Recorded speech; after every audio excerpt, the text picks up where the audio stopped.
Today's episode of the BS Podcast brought to you by SeatGeek, our presenting sponsor, the only fan-friendly app for buying and selling tickets for sports and music. Drop your old ticket app, use one bill for 2017 and beyond. You can even do absolutely everything on your phone. Download the free SeatGeek app or go to SeatGeek.com.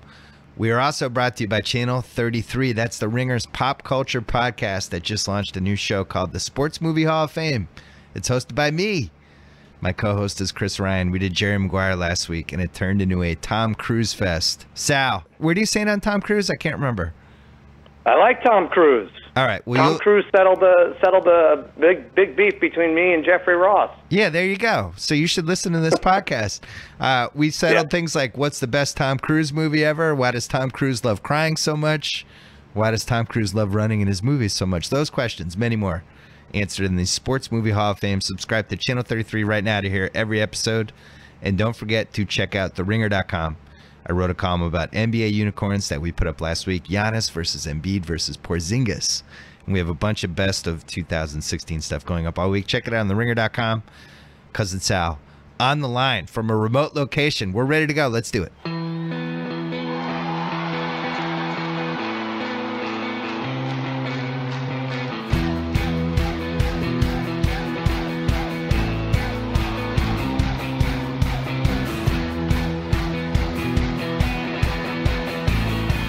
All right, on the line, the Cuz, a dramatic win by the Cowboys last night. We made history. We had this big bet on the Lions not to make the playoffs, and instead of hedging against it last week, we bet on the Cowboys, which I was really proud of us, but it was tainted.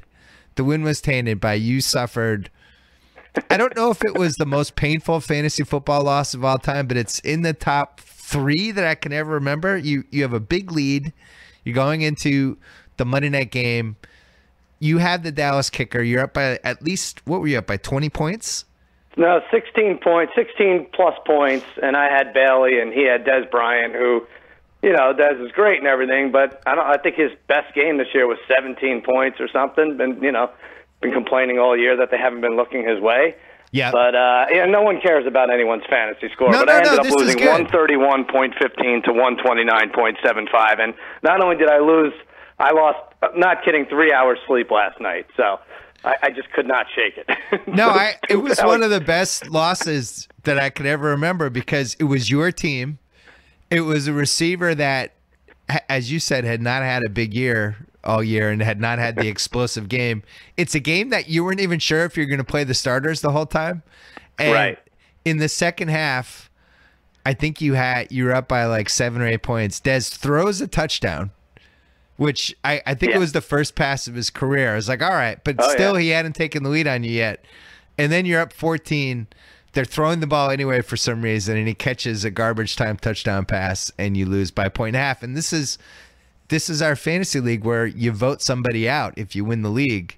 And you went from, you had the hammer, which you love, you would have tortured everyone for 9 months, versus now you're in real danger. Real danger because I voted this team out. It's been years now, but it's all up for grabs now, and I want to thank you for reminding me, as if I wasn't watching every minute, second of every play. You text me after Dez's touchdown pass, like, "Hey, Dez is kind of creeping up on you now." Like, thanks.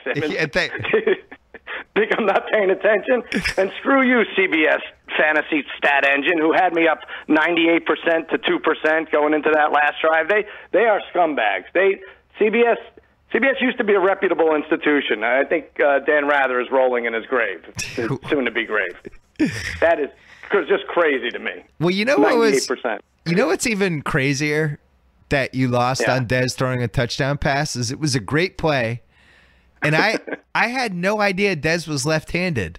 And I didn't either. Yeah, I have no idea why they would waste that play in this meaningless game that they'd already clinched a 1 seed. There's no reason to even do any chicanery at all, and now everyone knows Dez is left-handed and you can't run that play again. Right. We'll talk about it later, I'm sure, but Kansas City did a similar thing with a 400-pound lineman throwing a touchdown pass in a basically meaningless game. Well, not a meaningless game, but they were up by a ton with 2 minutes left. Yeah, why show your hand like this? Can I start a new game show called If Belichick Had Done That, ... Because that's pretty good. If Belichick had rubbed it in against the Broncos with the heaviest guy in the team throwing a touchdown pass with like 2 minutes left when they were already winning the game, the internet would have folded for about 24 hours about what a dick he was. And yet, absolutely, Andy Reid does it, and it's so cute. And done Terry Poe, and I just want to point out the hypocrisy in football world. So how about this? Kansas City needs Denver to beat Oakland to get a 2 seed this week, and they rub it in on Denver. I don't know how hard I'm trying if I'm the Broncos. Now I know they're professionals and they have to try hard, but maybe you sit guys earlier than you might have because of Coach Reid's shenanigans. I still want to know why I thought it was such a lock that Detroit was going to beat Dallas on Monday night when Dallas had already clinched, and I totally forgot until you reminded me late yesterday afternoon that it'd probably a bad idea for Dallas to shut it down for a solid month before their round 2 playoff game. Because that and Ezekiel Elliott had a record to possibly break and things like that. You did a nice job, because I'm in the Super Contest, and I've had the most dramatic comeback of all time. I was 16-28. I had a chance more to go. More dramatic than Saving Private Ryan? More dramatic than that. More dramatic than just about anything. And I had a chance to be 41-35 or 42. I forget what it is. And I just thought the Lions +7 against a team that had already clinched. I don't think I'm ever going to be able to figure out this week 16, week 17, when teams have clinched, what their motivations are. There's no right answer. It seems like it depends on the team and the coach and weird variables, like Ezekiel Elliott wants to set some record that I didn't even – did you know who had that record before he broke whatever the record was last night? I didn't even know that. When have you ever had a conversation? Well, the big record's Dickerson, the one he's chasing, the rookie record, right? He's probably not going to get that. Yeah, but did you even know that was a record? Not really. I mean, a couple weeks ago, it reminded me of it, but no, I didn't. If I had asked you in August what that record was, would you have remembered? Oh, no. It's like in the NBA, they're always like, Westbrook has this many triple doubles, and here's the record of all the leaders in triple doubles. It's like, I've never had a conversation in my life about career leaders in triple doubles. It's like this media manufactured record. Who cares? Yeah. No, that was insane. It does, like you said, we have this parlay with no playoffs for San Francisco, Cleveland, easy, and Detroit. And not only do we not hedge, we go with the Cowboys. We made a money line parlay with some teams we think need to win this coming Sunday. And what is something in the air, Bill? This doesn't make sense. If you look back at our history, it doesn't make sense that we win. Or is just Green Bay just going to tank it now? What's going to happen? How are we going to get beat on this? Well, that's really the only interesting line we have to guess when we do the Week 16 lines is what happens in the Green Bay Detroit game, because we're taping this on a Tuesday morning. For whatever reason, every scenario got kind of banged out over Saturday and Sunday. I really thought Week 17 was going to be a lot more interesting, and instead, I guess can KC get to the 2 seed is mildly interesting. The crazy stuff that happened were all the quarterback injuries. With 3 broken legs on Saturday and Sunday. Tyler Lockett, and then the 2 quarterbacks, Mariota and Derek Carr. And the Mariota one is a bummer. He was having a good season, but Tennessee wasn't going to make the playoffs. The Carr thing really shifted the AFC, in my opinion, because I think Oakland was the only team that could have gone into New England and really threatened them. I think they could have run and thrown the ball on the Pats and at least turned it into a shootout. And that's not happening with Matt McGloin.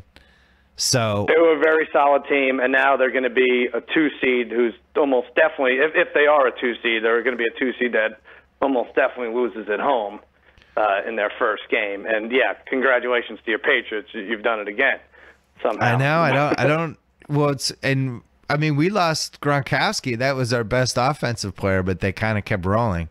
But I texted this to you yesterday. I don't mean to sound overconfident, because I'm not, because I think there's multiple teams that could beat this Patriots team. I just don't think any of them are in the AFC. And the AFC, this is the weakest 2 through 6 playoff roster I can remember. There's almost no sleeper. Anyone who throws Pittsburgh at me He's got to be kidding. Like, that defense can't stop anyone. Baltimore, they had That wide defense open isn't ready. guys. They had wide open guys that whole game. And if Flacco had played better, I think Baltimore would have had 40 points. Right. And as we talked about last week, Roethlisberger's really sloppy. I know he turned it on there in the fourth quarter, but he had another 2 terrible picks. And I think he had 2 more plays that were picks that were dropped or could have been picked. I think it's funny. We went back and forth about what game matters this week and what game doesn't, and then we realized Pittsburgh doesn't matter. They're locked into the 3 seed, right? Yeah. So, but that said, and for the reasons you just brought up, Roethlisberger should play that whole game. I mean, this is a scrimmage against the Cleveland team that they won their big game. They won their game last week, and that'll be it. But he's not right. He's not in sync with any of these receivers. No. And yeah, he should play. He should get it going again. That's one guy. That's one team that shouldn't rest their starters. Yeah, I don't think he looks that good, and I don't think they're. Look, if you're going to beat the Patriots, you have to stop the Patriots offensively, and you have to keep it. We know what the recipe is. It's these 17-14, 20-17. These games where you keep the Patriots off the field, you pressure Brady, you keep coming at him, you keep knocking him down. There is not an AFC team that can do that. And what's interesting is there's a bunch of NFC teams that can do it. But in the AFC, I don't see it. And weirdly, Baltimore, I thought, had the best chance to be that team. And then you watch Pittsburgh just walked all over them. What did you think of? I felt like the announcers weren't excited about it enough that they threw over the middle to Antonio Brown. And if he doesn't extend, if he gets tackled at the half-yard line, the game's over. They can't get to the line of scrimmage. There's no way they get to the line of scrimmage in time. Yeah, I mean, you have 3 guys converging. If Mosley doesn't slip up there, he just loses his feet. And that's it. And that, I don't know. Otherwise, I think that game is over. Yeah, the announcers didn't make that big a deal of it. I thought they should have. I thought it was a really ballsy call. I just was expecting the terrible fade route, followed by the field goal, followed by overtime.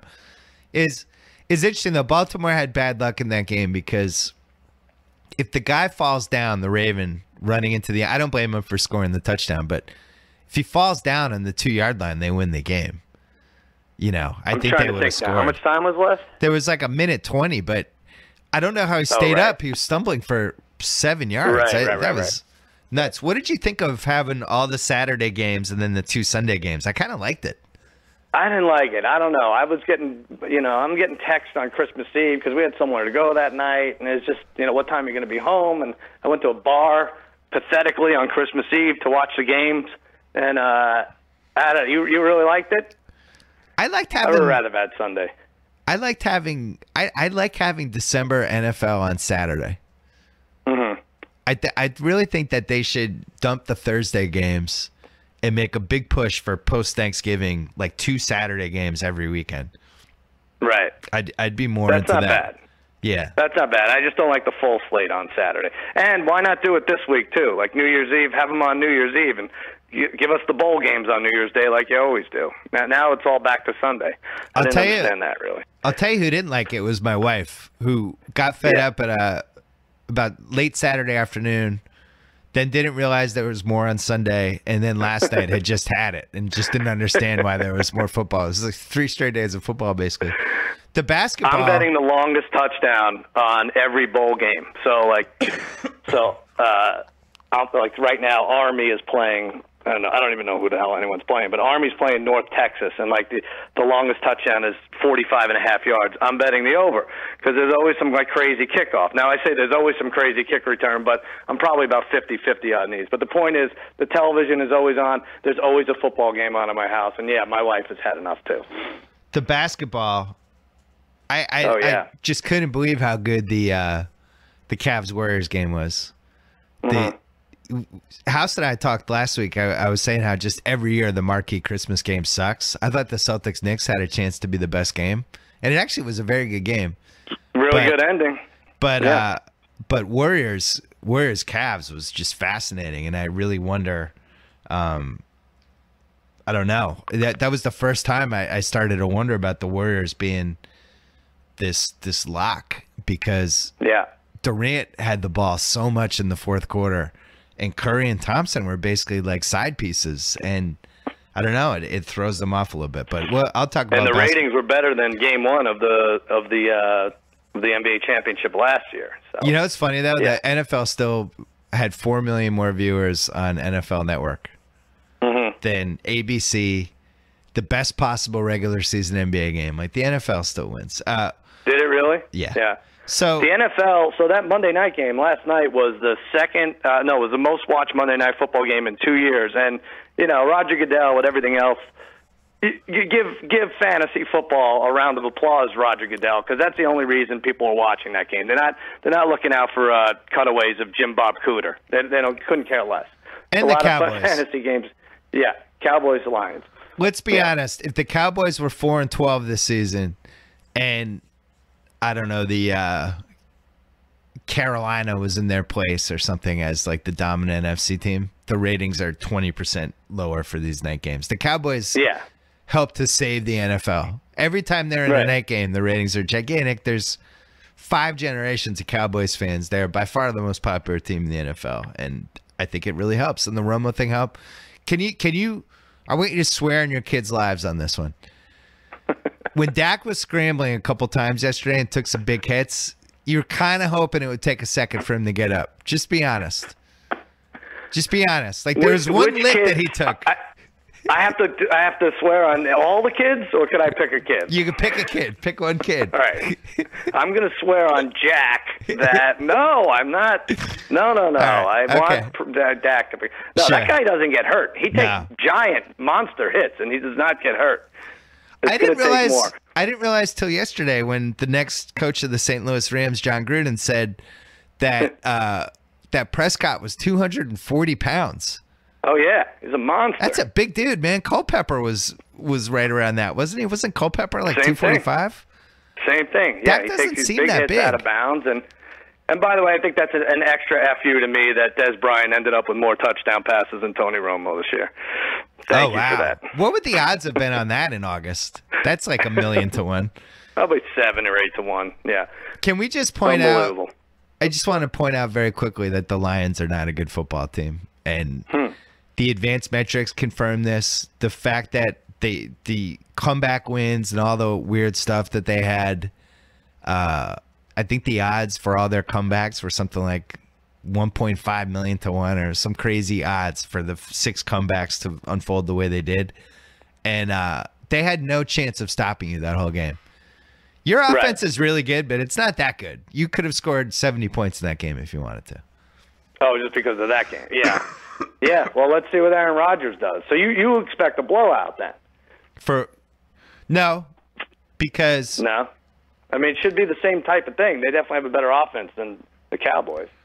It looks too obvious is the only thing. Hey, we have to do our shot of the week, our Don Julio shot of the week. Yeah, well, how are we going to do this? Oh, I have an idea. So I think we should do UFC 207. I don't know anything about this. All right, go ahead. Which is Friday night for our shot of the week. Both of us like Amanda Nunes. Oh, right. We have her on another crazy parlay over Ronda Rousey. Right. Right. So we jumped on this. We did a 3-team human parlay when these odds came out, with Pittsburgh to win the AFC North, Seattle to win the NFC West, and Nunes was like plus 200 at that point. Right. And I called you. And do you want to imitate what I said? Yep. Yeah. Why don't you play the recording when I called you? I like this girl. I don't know what her name is, but she's an Amazon. She's going to beat the crap out of Ronda Rousey. Nunes, that's it. Nunes, Seattle, Pittsburgh. Put me down. Yeah, that's pretty much it. I was like, this Nunes is a beast. She destroyed, I think it was Holly Holm. It was one of those. I can't keep track of everybody in that division, but she's the scariest person I've seen in that division. And I really think that knockout broke Rousey. All the pieces I'm reading about it, I just think that you have a crushing knockout like that, and you're just not the same afterwards. And I don't think she's going to be the same. And so this is our Don Julio shot, you're saying? right now, Nunez is plus 115. Oh, wow. So she went from being a 2-1 underdog to this is going to be even, I think, by the time the fight rolls around. So I think we're in good shot. But I like that as So if Ronda Rousey wasn't Ronda Rousey, Nunez would be probably minus 300. Yeah. Like and if she didn't have the name Ronda Rousey and everyone believes in her and wants her to make this comeback for the sport, this would be lopsided. You and I have been talking about this. We've been doing this podcast for almost 10 years now. MMA and boxing, name recognition and popularity and past performance swings the lines more than any other sport. It's people betting on things that used to happen instead of things that are about to happen. And you see it over and over and over again. When you name the boxer who is past their prime or the MMA person right after they got knocked out. I mean, Tyson was favored. Wait, remember Tyson Lennox Lewis? I think that fight was almost even. Lennox, they had no chance of beating Lennox Lewis, but it's always people love betting Tyson. And I was going to throw in like even a cooler tattoo in a boxing or MMA matchup lends itself to the line. You probably get another minus 160 off of that. Hey, so New Year's Eve coming up. Don Julio, the world's original handcrafted tequila with multiple unique tequilas, including Don Julio 1942, the best luxury tequila you ever drink. We had the Ringer party. I had some bottles of 1942, the Ringer holiday party. I refused to let the bartender bring them out. I was like, no way. Really? No, I'm not wasting this on these people. I want this for myself. They don't get this. It's not happening. So that's the lesson. Buy this stuff and never use it. Never use it. Quick break to talk about our friends at Sling TV. Please tell me you're not spending your football weekends hoping a friend will invite you over or wasting time looking for a shady live stream that will probably crash your laptop. With Sling TV, watch live college and pro football on your terms and your turf. With Sling Orange, pay just $20 a month and get the live sports you love, as well as your favorite entertainment and news on ESPN, ESPN2, and other top networks. You can also get SEC Network with the Sports Extra for just $5 more. No installation, no extra gear, no annual contracts, and an easy online cancellation. You need an internet connection. You're ready to go. Watch live football and more for 7 days free. Just use this URL, sling.com/Bill Simmons, and get Sling TV on your favorite device. Restrictions apply. Sling.com/Bill Simmons. All right, a couple quick NFL things before we go to the NFL. Go to the Lions, because the Lions are stupid this week. I mean, we're gonna skip over like half of them. We're gonna do them quickly, but remember we talked before the season about how 10, 12, 15 years ago, every year in the playoffs, 6 teams would get bounced out from the previous playoffs. And you'd have to pick which 6 would come in. And this decade, for whatever reason, that switched to, there were always like 8 or 9 or maybe even 10 holdovers, and only 2, 3, or 4 teams would get bounced out. This year, we're back to the old way. We lost Denver, Carolina, Arizona, Minnesota, Cincinnati, and we might Washington, and we might lose Washington or Green Bay. So we're going to lose 6 playoff teams from last year. So we've gone back to the old way. 3 of last year's Final 4 are out. Yeah, we lost. That's crazy. We lost multiple teams that people were picking to make the Super Bowl again, including Minnesota, which was everybody's choice to be this year's Carolina, even after they made the Sam Bradford trade. Carolina, we did our wins pool. They were the first pick. So, very especially strange NFL season. Not as strange as this, though. Kirk Cousins needs 370 yards to be the 6th QB ever to throw for 5,000 yards. Wow. Name me another weirder thing that's happened in the NFL this year than that. He's going to be a 5,000 yard. 370? Needs 370 for 5,000 yards. That's bizarre. Drew Brees only needs like 120. Do you know this will be his 5th 5,000-yard season? Yeah, that I knew. He lights it up every year. Yeah. Here's another one. And I couldn't find MVP odds anywhere. And we've argued all year about who the MVP of the league is. And I don't know if there's a right answer. I don't understand why it's not Matt Ryan. Why isn't Matt Ryan the MVP? He right now is 46-13 passing yards. He's got a 115 QB rating. Him and Brady are 10 points ahead of everybody else.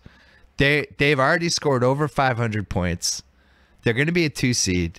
He hasn't had Julio Jones for the last 5 or 6 weeks. He's throwing to Sanu and Taylor Gabriel and all these dudes that nobody would have ever picked in their fantasy draft in August or early September. I don't understand why Matt Ryan isn't the MVP. What am I missing? He should be up there. I think it's opposite of what you talk about with the boxing MMA matchups, that we kind of think we know what's going to happen to Matt Ryan in the playoffs. And I think some voters might be tainted that way, but no, of course he's top 3 right now. I think your guy Brady, Ezekiel Elliott, and Matt Ryan. I would say I think it's the closest race in years, though. I mean, Carr was right there too before last week, and probably still should be. I love Tom Brady. He's a very important person in my life. I knew you'd admit it eventually. Yeah. I consider him a family member. He's not the MVP. I don't think he's been really good enough and important enough this year to make up for the 4 games that he missed, and also like the schedule that they've played. You know, if Garoppolo was the QB, would we have gone 10-6? Probably. I agree. All right. But if Matt Ryan's backup, Ryan. if Matt Ryan's backup had played the whole year, I don't know. I just don't think he's gotten enough credit for the Julio Jones part of it. And then here's the other thing: they're 10-5 right now. They had 3 losses that you just have to look at and go, wow. I mean, so week 6 Seahawks. The Seahawks won the game by 2, but if you remember, Julio Jones, the 4th down play, 100% of pass interference, and they didn't call it. Remember that? Yep, sure. If they get that, that's a field goal. They win. I thought that was the worst missed call of the entire season. The next week, they lost to the Chargers in overtime, which was, you know, an either-or game, whatever, but a game that they totally could have won. But then the other really terrible loss was week 13, they beat the Chiefs. The game was over. All they had to do was kick the extra point.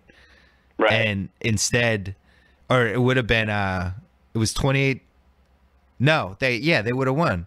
And instead the Chiefs get the blocked kick for the 2-point. No, that's not what happened. They threw a pick. They're going for the 2-point. Right, and the Chiefs came back. Right, that was Matt Ryan's fault. That was Matt Ryan's fault, but that was a stupid play. So, right. Yeah. No, I agree, but I mean, it's like been something else. Right. But so right now they're 10-5, but man, that's it. That's like 3 plays go differently, and that team is a 2-loss team. I don't know. I think they've been good. They played a lot of good defenses. Barnwell did a good job of laying out the case for them on Monday, and I had texted you even before that saying, like, I thought the Falcons Pats. You love them. You love them if they could jump to a 2 seed. That's the team you'd be most afraid of in the NFC. Well, no, I still think the Giants are scary. I think all the NFC teams are scary except the Seahawks. Really? I don't think the Seahawks can block. But I think Dallas. I'm going to regret saying this, but bring the Giants on. They're not beating us. Not beating Dallas 3 times. If the Giants are playing the Packers, you're damn sure I'm rooting for the Giants. There's no question about it. Well, I texted you. I think the Falcons were 8-1. Falcons Pats Super Bowl was 8-1. That's already dropped to plus 675, and it's going to continue to drop because people are going to look at this. If the Falcons get the 2 seed, then they're going to play, I think, Seattle eventually. Man, I'd be shocked if they didn't beat Seattle. And then they just home for Seattle. You're saying? Yeah. I don't like the way Seattle's playing at all. And I think they've had too many injuries at this point. They can't block. They lost Lockett, they lost both of their big play guys. They lost Lockett and Procise, and now Doug Baldwin has to be their big play guy. And, you know, he had a huge game last weekend, but I think you could take out Doug Baldwin. And I think Atlanta's going to be able to pressure them too. So can Atlanta go into Dallas and match points with you? Yes. I think they could. So. But, you know, I think they stay out of cold weather. They're okay. That's one thing we haven't seen from them. Right, but they have to go to Seattle. It's a different story. Yeah, but that's my point, though. They're not. We're not going to see them in cold weather. It reminds me of that Saints year when the Saints never had to play outside of a dome. Well, here's my point. So you're saying they win the 2 seed. Now, we know everything gets screwed up in Week 17. 6 teams need to win. If you made a 6-team money line parlay, you would lose it. You're going to win 5. Some stupid Morton Anderson miss. or something, from we remember from years ago. So out of the teams that need to win, Atlanta, we won't count Green Bay, Detroit because they both need to win. Atlanta, New England, Washington, who else? KC, and Seattle. Someone goes down. Yeah, I agree. I don't think Atlanta at New Orleans is a sure thing, but it's indoors for them. And with the offense that they have, they're going to be able to put up points. I would say Oakland at Denver is the one that seems like the biggest red flag to me. Because Denver, but I didn't even include that one because that's Denver's favorite, as we'll get to. But yeah, it's weird.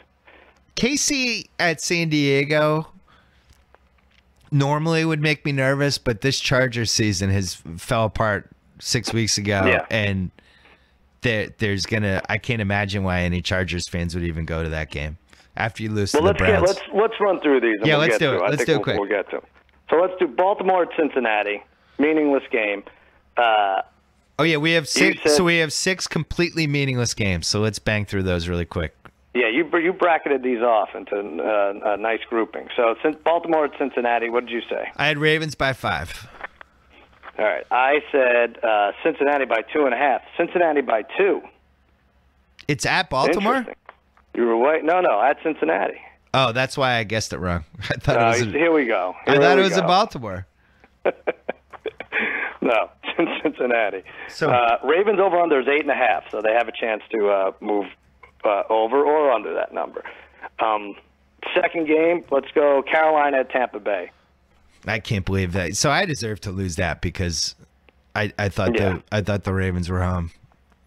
The Ravens. I agree. Whenever you can't read the schedule, you deserve to lose. Yeah, I deserve to lose. You just can't read who's on the left and who's on the right. Who do you think is a better football team, the Ravens or Miami?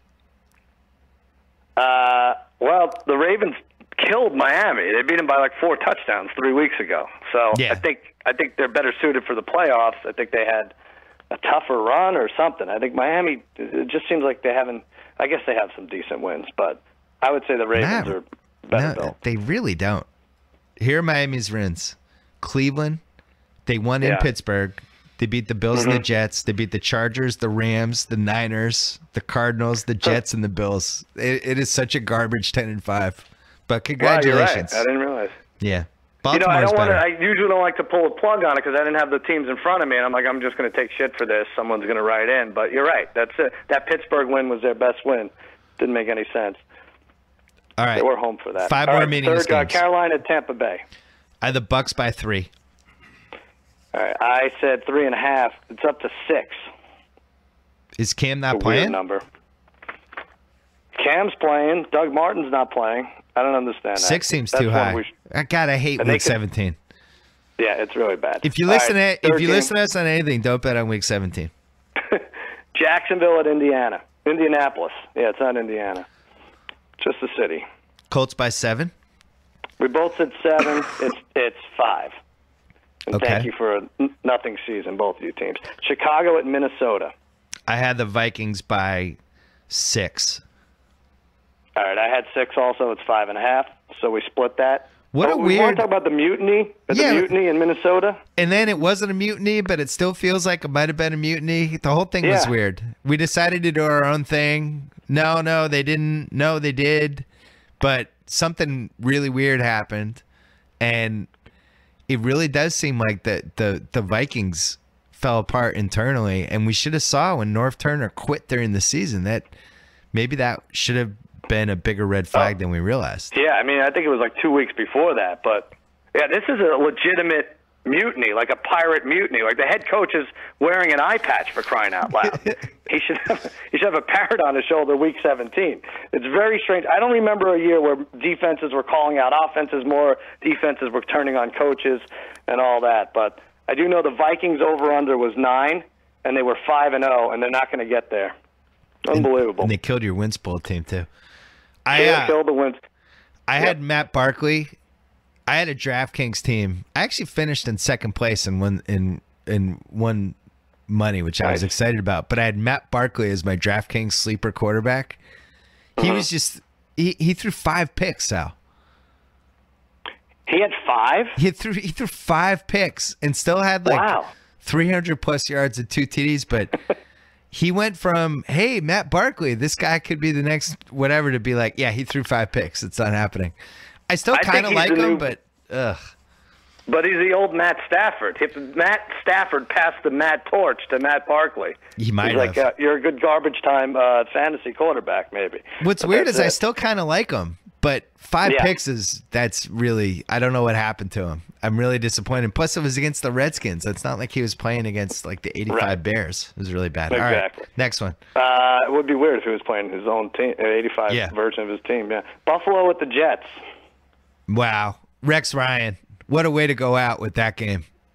Just a comedy of errors. They were fired, right? Like 5 minutes before this podcast. Yeah, he probably will. So many dumb things. No, they were. The Ryan brothers were fired.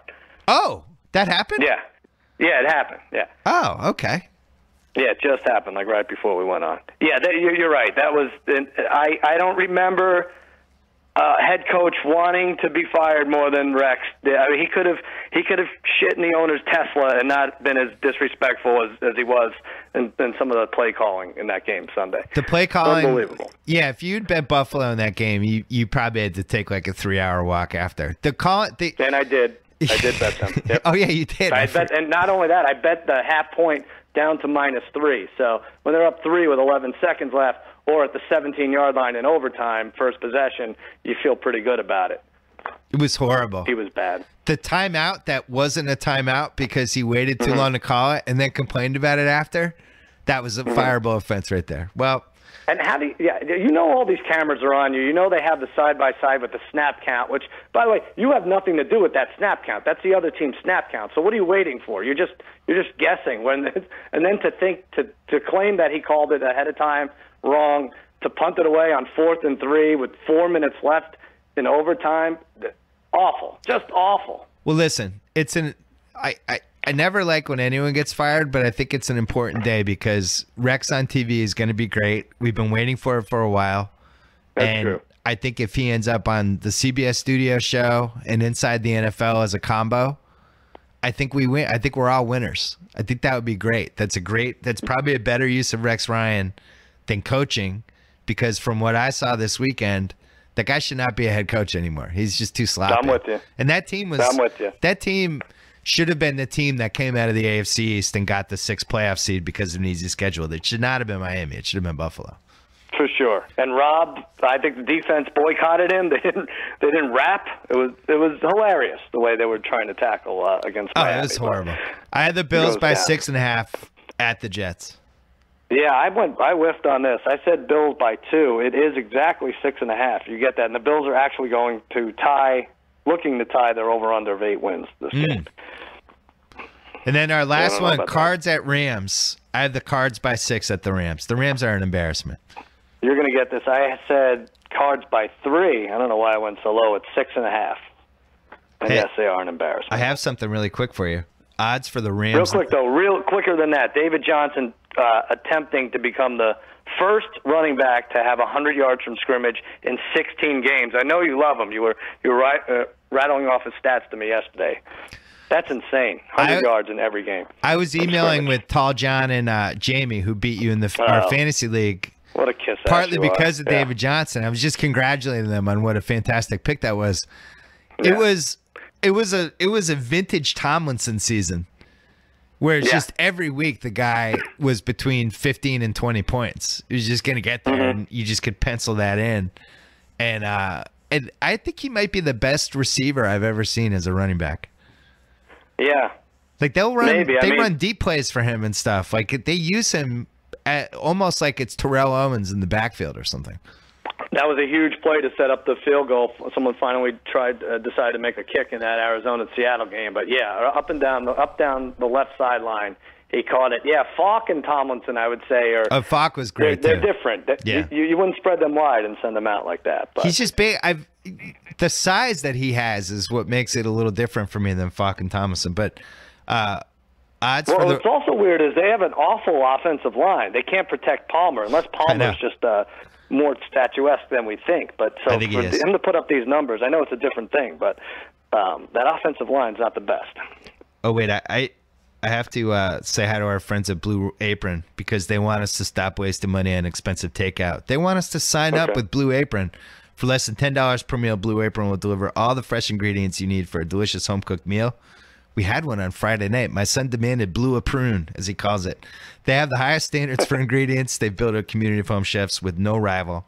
Some of the meals available in December include roasted pork and braised cabbage with barley and glazed apples, Thai green coconut curry with sweet potato and jasmine rice, brown butter and chestnut gnocchi with Brussels sprouts and pea shoot salad. Right now, you can get your first 3 Blue Apron meals for free with free shipping. Just go to blueapron.com/BS. Blue Apron is a better way to cook. All right, here's what I had to I could see your son. I could see Blue Apron being your son's new wrestling persona when he's ready. Apron. When he's ready. He got Blue Apron. What is this now? He got a giant Snoopy stuffed animal for Christmas that he has been doing wrestling moves on for the past 3 days. It was my wife bought it for him specifically so he could do suplexes and clotheslines. And this poor Snoopy thing, if PETA saw what was happening to the Snoopy thing, they would not be happy. No. Here were the odds. Last. Here were the odds I had for you. The Rams' next coach. Oh. Gruden plus 300, McDaniels plus 300, or Sean Payton plus 800. They have to get a big name. Any of those guys. That's it? Those are the top 3? Those are, well, there's one more. There was Kyle Shanahan was in there too, but they have to get a big name. They have to. You're right. Yeah, you're right. They need somebody to put on billboards in LA that is like, this guy is now here to save the Rams and to save football in LA. And I actually think it's going to be John Gruden. I think they go even bigger. I think it's like Jay-Z or somebody. Jay-Z would be good. What the hell? Yeah, titles. Trump. Maybe Trump's our president. Let's just kick people in who don't have no experience with everything. I think John Gruden, if they offered him $60 million for 4 years or something, and now you just put John Gruden on billboards in LA, that becomes a thing. People are like, "Oh, John Gruden, the Rams, John Gruden." I don't see anything, and I'm not a fan of the getting the coach to try to win over a fan base type thing. I think can be dangerous at times, but it worked for the Patriots with Bill Parcells. It got people interested in the team again. It made us feel like there was an adult in charge, and I think Gruden would have that effect, and they could sell him and market him. I kind of like Gruden at 3-1. I think we should wager on it. All right, maybe Let's talk should. afterwards. But it's so much harder in football to do what you said. That's more of a basketball thing to win over a fan base with a coach or something like that, or a GM coming in. Listen, you live in LA. How many Rams conversations did you have in the last 4 months? How many times did you think of the Rams? Like, Jared Goff is not going to make football return in LA. Todd Gurley isn't going to do it. Nobody knows what Aaron Donald looks like. Nobody gives a shit. You got to do. They don't have a pick, by the way. I just think they're going to have to give him the money you just said, $60 for $4 million or 4 years or something like that, because he's making a lot and he's happy at ESPN. They pay him they pay people a lot at ESPN these days. They really do. I'm disappointed because the Gruden Grinder was the most unintentionally funny thing that anything was named this year. The Gruden Grinder. Not a lot of Rams making the Gruden Grinder, I don't think. The Gruden Grinder. Oh, man. All right, I have the Cards by 6 at the Rams. All right, yeah, you're going to you get this one. So, all right, let's move on to New Orleans and Atlanta. So this is now, we have moved into the effectively meaningless category. These games are effectively meaningless, but they're not totally meaningless. Falcons home for the Saints. If the Falcons win, they get a 2 seed. Oh, no. Are they at the Saints? No, they're home. Falcons home. Jesus, Simmons. Come on. I got scared for a second. I had the Falcons by 7. No, we both had 7. It is exactly 7. Okay. Little scary with Drew Brees. It's tough. It's tough. Wins games he's not supposed to, loses the ones he should. The only thing that scares me about this for the Falcons is that it's probably Sean Payton's last game. So if the Saints love Sean Payton, which I don't know if they even do anymore at this point, maybe they try to send him out with a whammy. Or on the flip side, this could be the game where Jay Glazer reports at 9 in the morning that this is Sean Payton's last game, and now that hangs it and the Falcons win by 30. Right, he said goodbye to the team, all that stuff, right? Yeah. Anyway, I think Atlanta's a 4 seed if they lose and Detroit wins, right? Detroit's they drop. Detroit's not beating Green Bay. Oh man, you would, as if our bet wasn't jinxed enough. There's just so many sound bites now. It's not happening. We're teasing the Falcons with somebody. I think we already have, but okay. Dallas at Philly. I have Philly by 1. I said Philly by 4, and it's 2.5, so we split it, right? That's right in the middle. We're getting Romo, right? They're playing Romo this whole game, right? I don't think so. I would have Jerry thought Jones after said this morning it's not worth it. Not worth the risk injury. Risk injury to Tony Romo? Well, I mean, if you're playing Romo, you're playing backup lineman, and then, yeah, that's fun. Put him in with these second stringers who, also aren't seeing the field that much. I would have thought after Tyron Smith almost had his knee blown out in the meaningless Lions game that maybe they would rethink this whole. He's going to be out 2 weeks. And by the way, those are my MVPs right there. Those 3 guys: Tyron Smith, Frederick, and Zach Martin. He's out 2 weeks, they said? Well, I think he's going to be. I don't think they've announced it, but. What's the injury? I have inside people. Some leg injury. I don't know. He was walking like Brad Mulcahy at the end of that game. Wasn't good. All right, Houston at Tennessee. I have the Texans by 3 at Tennessee, only because Matt Castle's involved. You did? No, you changed that, didn't you? Of the Texans, I thought that was one of the ones you changed to. Well, it doesn't matter because Tennessee. I had Tennessee by 3.5. It's Tennessee by. Oh, you're 3. right. I did change it to because it's meaningless for the Texans. So I had Texans by 1. Yeah. No, actually, Tennessee is actually favored, and Houston's locked into the 4. Should we bet that? When are we ever going to be able to bet against Matt Castle again? Yeah, you're right. This is like a once in a lifetime chance. Well, who is it? It's Savage or is it Osweiler? I don't even know who starts. God, that Saturday Shakey's game is going to be bad. It really is. If that's McGloin at Savage, it's the lowest rated playoff game in history. So we have McGloin, Savage, and Matt Moore all in the AFC playoffs. And Matt Moore, by the way, not terrible. I got to say, he might be I don't know if Matt Barkley's the 9th best quarterback in the league. Matt Moore might be 8th. He's fine. He's good fine. enough. He's at least knows how, when he throws it up for grabs, he at least gives the guy a chance to get it. Well, we'll get to that game in a minute because I think that's more important than a lot of other people do. But Cleveland at Pittsburgh, this is not as important. I had the Steelers by 8. I had Pittsburgh by 10, so you get it. You're closer. Okay. There you go. I don't know. I would start Pittsburgh. If I'm Pittsburgh, I'm starting them. If you're Hugh Jackson, what do you think? Are you excited about this one win? I mean, doesn't it say, hey, I could get this team up for exactly one game every year? Where's my extension kind of thing? Or do you just, they're so bad. Would you rather have lost that game and said, well, we're going to do a better job, put our best foot forward next year. We just didn't gel as a team this season. They said him and Joe Thomas were in tears afterwards. They're so happy. You don't want to go 0-16. I guess not. I don't know what it says about. But that's San Diego. 2 worst teams in football: San Diego and Cleveland. Talent-wise, Cleveland, San Diego, blowing every close game they possibly can. Poorly coached and just annihilated by injuries. Mm-hmm. I like the foundation for that team next year. I actually think if they're going to end up with the 4th or 5th pick again, and Joey Bosa. Cleveland? No, I'm talking about Diego. San Diego. Joey Bosa was. I thought he was the best pass rusher I saw the entire season. That guy's a maniac. He was great. It just never adds up. It's very strange. And thanks to Hunter Henry, got me 0 points after 2 consecutive touchdowns. 0 points. I needed 14 yards from him. Come on, all right. I just can't talk about it. Giants at Washington. I had the Giants favored by 1. I had a lot of trouble with this one. I don't know what. Yeah, you really did. Washington's favored by 7.5. I had them by 6. So is this game meaningless for the Giants? They're locked in at 5. Yes. Oh.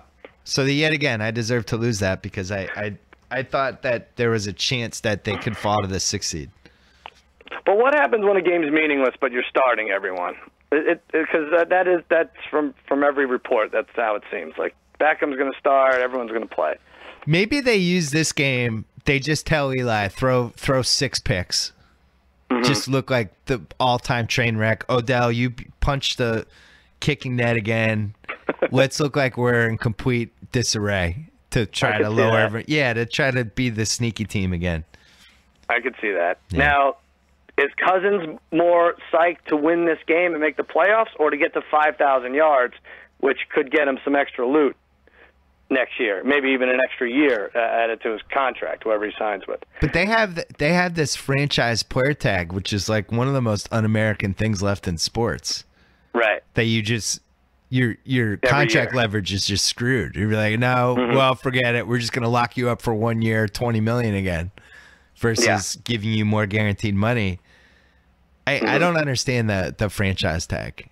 I don't either. Like it's not one of the 7 worst things DeMaurice Smith did in that CBA, but it's weird to me that Kirk Cousins can't go out there and just shop himself when 20 teams need a quarterback.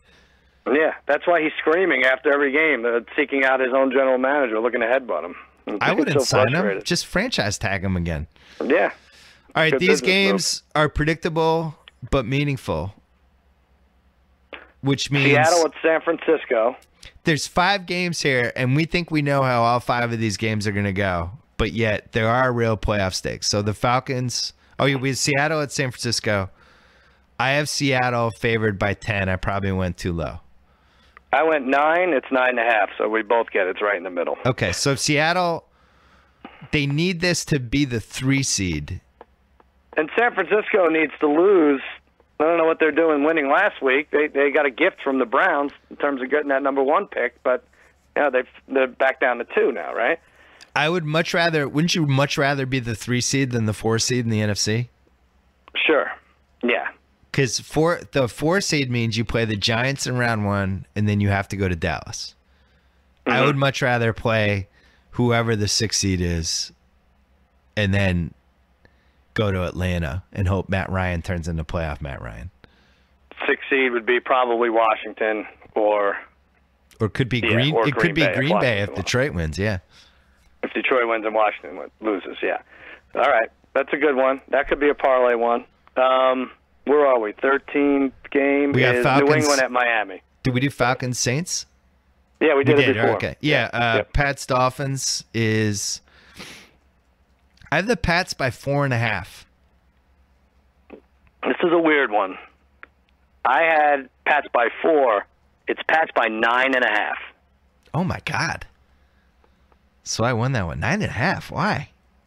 You win that one. It doesn't make sense. And let me tell you something. This, next to Green Bay, Detroit, this is the most important game for a team. If you don't have a bye in the playoffs, what is the catbird seed? Which seed do you want? Out of any seed, if you don't have a bye, you want the 5th seed in the AFC, right? You want to go to Houston, and if Miami could grab that 5th seed, and Kansas City grabs the 6th seed, they could avoid New England. See what I'm saying? So Miami, if they won this game, then they would have to hope San Diego beat the Chiefs? Right. That's right.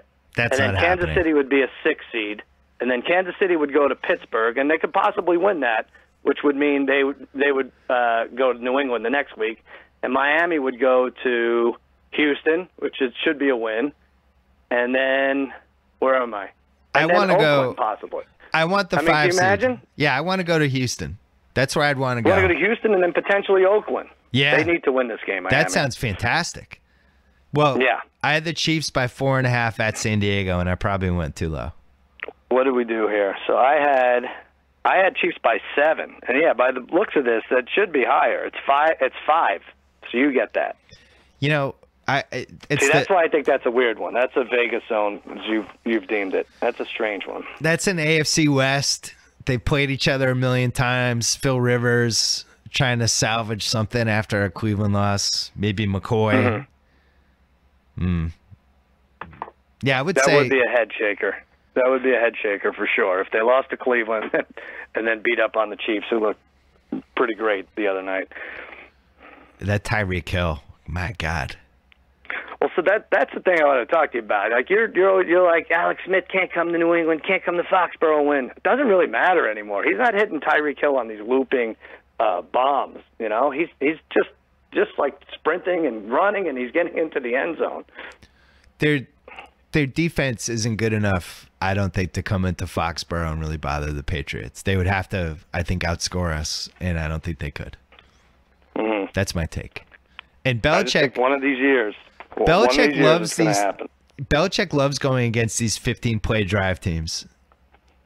Mm-hmm. It's like, fine, we'll keep giving you 3, 4, 5. At some point, we're gonna get you.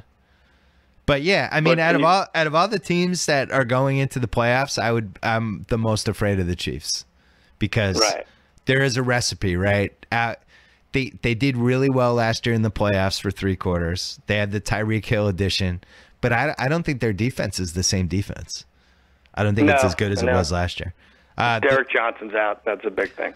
The last predictable but meaningful game, Broncos home against Matt McGloin and the Raiders. I had the Broncos by 3.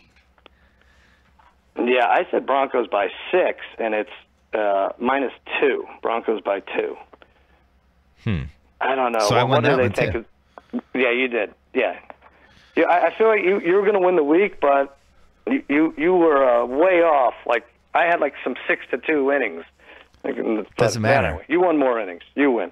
But wait, before we get to Lions Packers, quickly, Capital One knows you have questions about your credit. You may be asking, who's really in charge of my credit score? Or how does my credit actually work? That's why Capital One created the CreditWise app, so you can check your credit score anytime you want right in the app. It's free to everyone, Capital One customer or not. In fact, millions of CreditWise users have improved their score by 20 points or more. So download the app for free today. Availability depends on presence of credit history from TransUnion. CreditWise is offered by Capital One Bank USA. N.A. Again, that is the CreditWise app. All right, the big game. Two things real quick with the Denver game. Yeah. Their over-under is 9, and you have to think a lot of people pounded the over. It looked so easy going into this year, I think. And they're at 8, so they could maybe get it. Second thing is, how many points does Vegas expect McGloin or Connor Cook to score against Denver's defense this week? Why is that only 2? If you were the Raiders, would you try to get Connor Cook ready? Sure. I think that's their only chance. I don't think you can win with Matt McGloin. But Connor Cook, maybe he could go Dak Prescott. I mean, the Raiders did take him ahead of Dak Prescott. Yes, they sure did. Yes, they did. I'm so tired of hearing. I'm so tired of hearing all these announcers rave about how great Dak Prescott. They knew like Gruden yesterday. I knew when I did the QB camp with him and I threw things at him and the way he handled it, I knew. It's like, if everyone knew this guy was going to be so amazing and he had the F factor and all that, why did all these teams pass on him? Yeah, right. Yeah, Jared Goff might not have been drafted for Prescott. And when Romo went hurt, why was it like, what quarterback are the Cowboys trading for? Where are all these people who knew Dak Prescott was special and had the it factor? Why weren't they like, they're fine, they have Dak Prescott, the guy's going to be special? I don't remember reading that once. I'm with you. That sounds like the words of the next Rams coach, though. That kind of fits. I think you're right. All right, Green Bay at Detroit. I had the Packers. This is our big one. Packers by 3.5. You're going to get this too. I went low. I said 3. It's 4. Probably will go up, right? Yeah, I think it ends up at 5.5 or 6. All right, now what do? We hedge this thing, or we don't hedge it? We relax. We relax with Aaron Rodgers. We do a lot of relaxing. Like the great George Michael said, you got to have faith, right? We're just going to let it go. I think when you look at this Detroit Lions team, I sound like I'm on the NFL Insider. Sal, when I look at this Detroit Lions team, I see a team that's 9-6, that's only won 3 games legitimately, and has lost 5 games legitimately, and played 7 games that could have gone either way. It's a team that's in the bottom 10 in DVOA. It's a team that's going the wrong direction. It's a team that scored 47 points in the last 3 weeks, that cannot run the ball at all, and has become very predictable offensively. I do not like this Detroit Lions team, Sal. Bill, I disagree. I see a team that's